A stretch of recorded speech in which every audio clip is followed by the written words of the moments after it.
Hi guys, it's FRH Racers here, back with another Forza 6 track guide.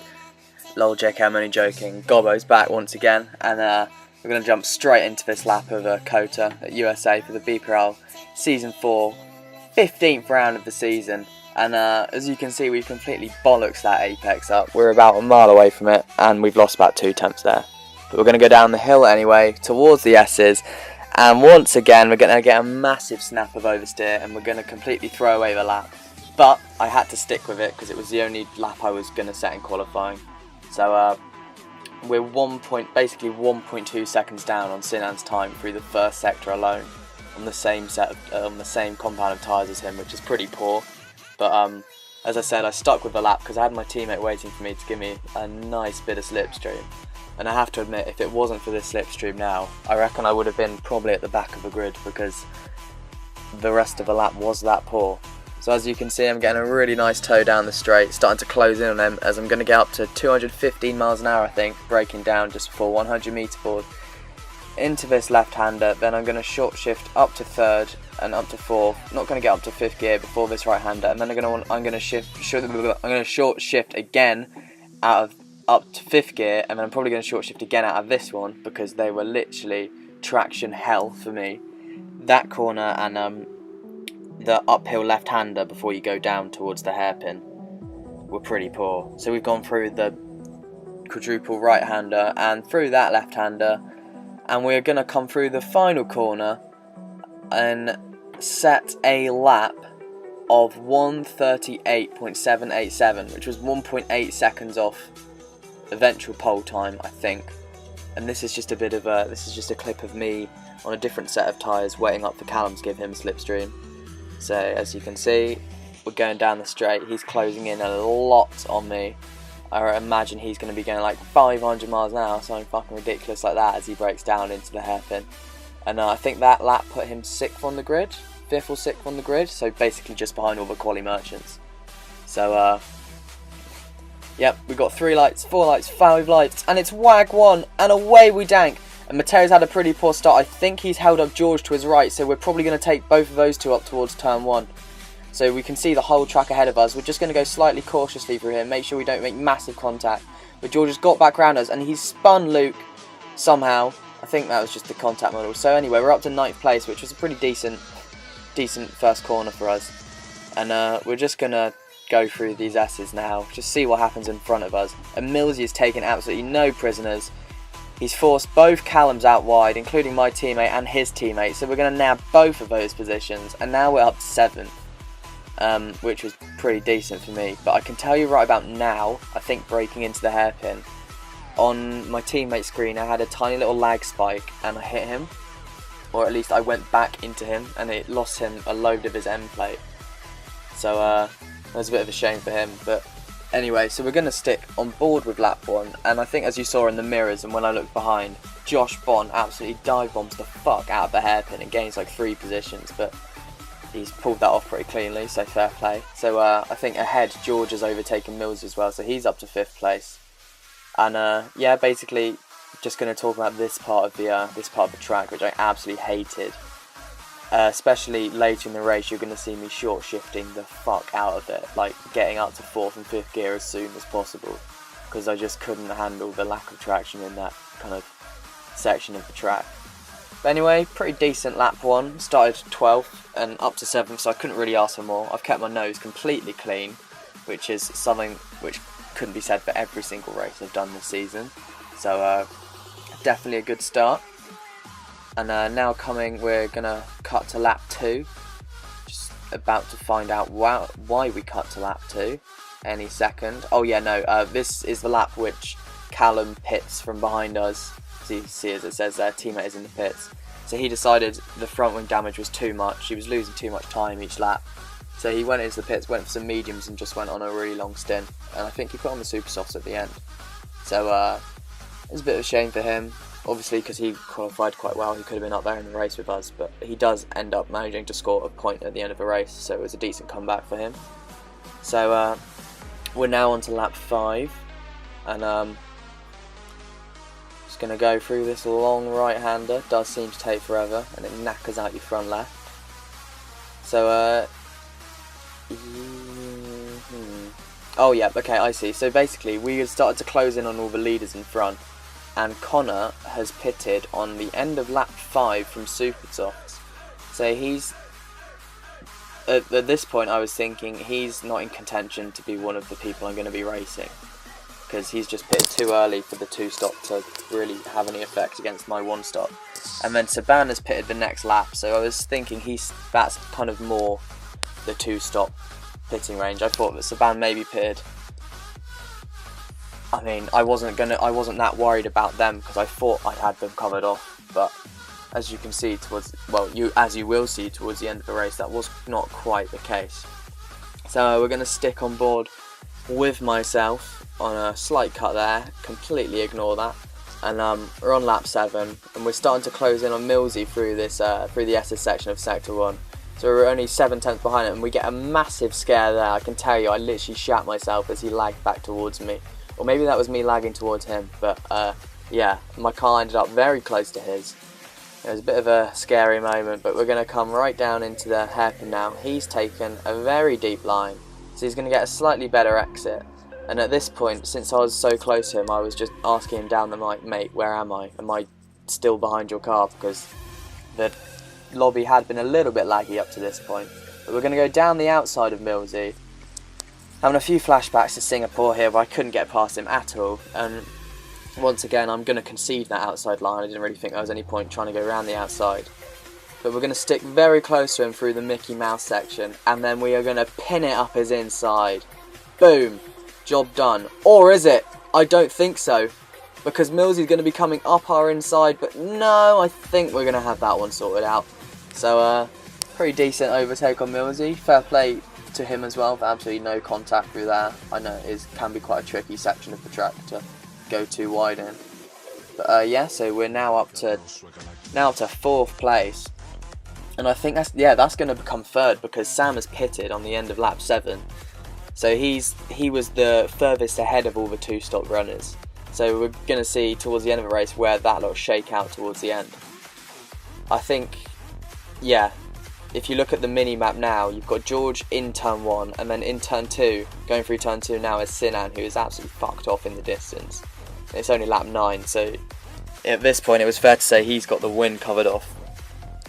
And Matteo has finally made his way through some of the traffic behind, so he's up to 4th, so he's running well.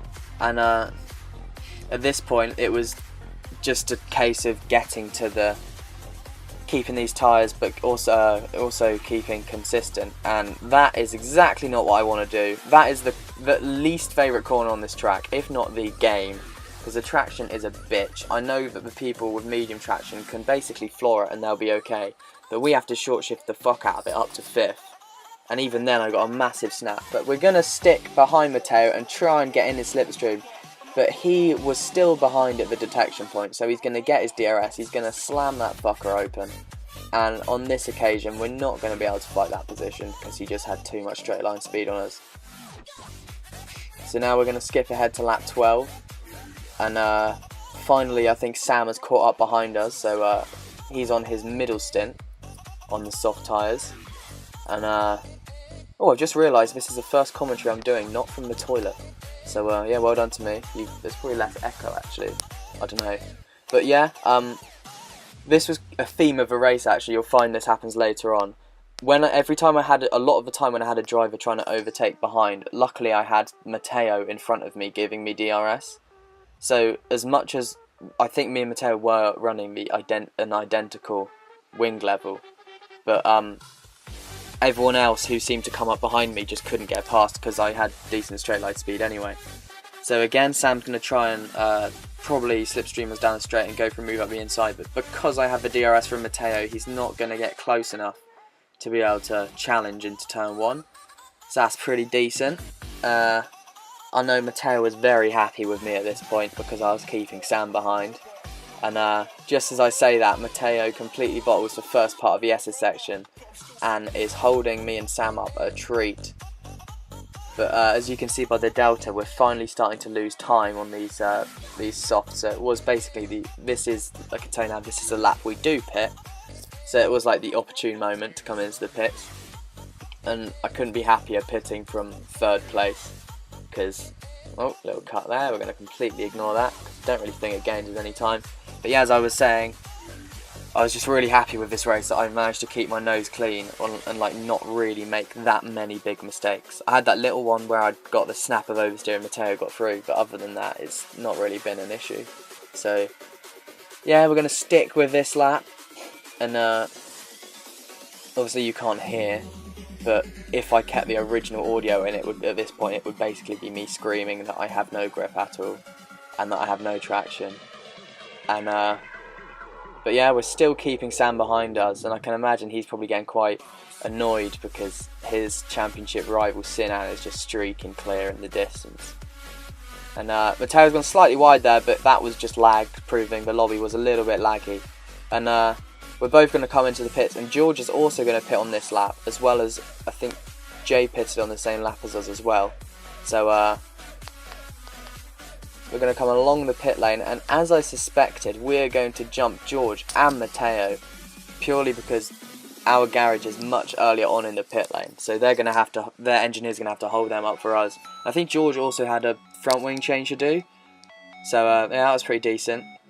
And as you can see, there is a massive gaggle of cars behind, and then an even bigger gaggle of cars behind them. So this train, is Mum going to come into my room and completely ruin my commentary? It doesn't look like it. So yeah, I look behind me and there's like 3 cars going 3 wide up turn 1, and then to make it even worse, Connor's coming out of the pits as well. So despite him basically being on a 2-stop, he's only taken his 2 stints a lap further than we took our 1 stint. So I think that was a bit, it just made his 2-stop null and void, to be honest. So we're still at the head of this train, and we're still going pretty nicely, but as you can see, George has finally managed to get to the head of the train, and he's gonna, is this a lap? Yeah, he's gonna dive up our inside, and he, at no point during the braking zone did he have any part of his car alongside us, apart from when we got to the apex. So I thought I was more than entitled just to claim the apex as my own, and I think George, he probably thought the same thing. I haven't actually talked to him about it yet, but I assume that's what he thinks. So anyway, George has lost a bit of ground there. I think he's fallen behind Matteo, and he's fallen behind Taro as well. But that was annoying because for the whole of that stint, I was keeping the gap to Matteo and Taro, and I was even pulling away from them. But that has allowed them to catch up an absolute treat. As you can see, Matteo is going to be in our DRS, and this was a bit annoying because I thought I could finally grab a podium again this season after my win, but so Matteo's going to slam it at me inside, but we're going to fight this one. And so coming into the Mickey Mouse section, we are ahead, and this bit coming up was a bit naive of me to think he wouldn't go for that move. As you can see, he slammed it up our inside, very clean, but just slowing me down enough I couldn't get on the traction on the exit and retake him. And although as I say, it was really naive of me because I knew that was going to come, because we've been doing some practice races and all we were doing was diving up each other's insides at that kind of area of the track. That's my mum flushing the toilet. Yeah, and so yeah, now we're on lap 23, and what's happening here? Yeah, so as you can see, Taro, who was keeping very close behind us, has finally conceded a position to Saban, who is now charging through on super soft tyres. And we've lost just enough ground to Matteo to not be within his DRS range, so it's going to make defending this position from Saban really tricky. So yeah, so immediately he's going to out-traction us out of the corner. I'm going to push him slightly towards the wall. I didn't want to push him too much towards the wall because I have been victim of squeezing people too much quite a few times this season, so I'll let that one go. He goes up my inside. I do get a much better drive, but I just didn't really have anywhere to put my car. So he's going to keep that position, and I think he's going to pull away from me in the S's as well. So we're going to cut away from that, and now we've got Taro right on our arse. He's going to go around our outside, briefly take 5th place from us, but since we've got the inside line, we're going to cover that one off nicely, and we're not going to give him a chance to get a run on us down the hill. So we're going to keep that position in 5th for the time being. And the next lap, we've got Taro again attacking us. He's going to go for the inside this time. I'm just going to leave him enough space on the apex to try that move, but I'm going to have more traction, better drive down the hill, and we're going to keep that one once again. So now we're cutting onto the last lap here, and you can see the three battling for second place up ahead, and then our battle of me, Tara and George right here, which is the better battle, not going to lie. And it consisted of George being very quick, me being very slow but having very good straight line speed, and Tara moaning at me through the corners to try and go quicker, because I was really holding them up through every single corner. And but luckily for Taro, he was just close enough to me down the straights to get DRS and defend a position from George, but not quite quick enough to overtake me down the straights. So that's basically the only thing that kept me in 5th place. And at this point, I'm thinking all the positions are settled, and I go around the final the second to last corner, and I just see one car dive bomb another car into the final corner. That was Saban trying to overtake Sam, and it looks like he's pulled it off. There was a bit of contact there, a bit. There was a bit more than a bit, but yeah, across the line in 5th place. Very happy with that. That was my only top 5 since my win. All my others have been 6th, 7th or 8th places, so it was really good to finally break into the top 5. Showed some very decent pace, especially since like an hour before the race I couldn't even break into a 37 on time trial. So here we go, here's the table, and I'm climbing the table. I was down in like 18th at one point, but I'm up to 8th after a string of 5 consecutive point scores. So on to Mexico. Join me next time. Adios, motherfuckers.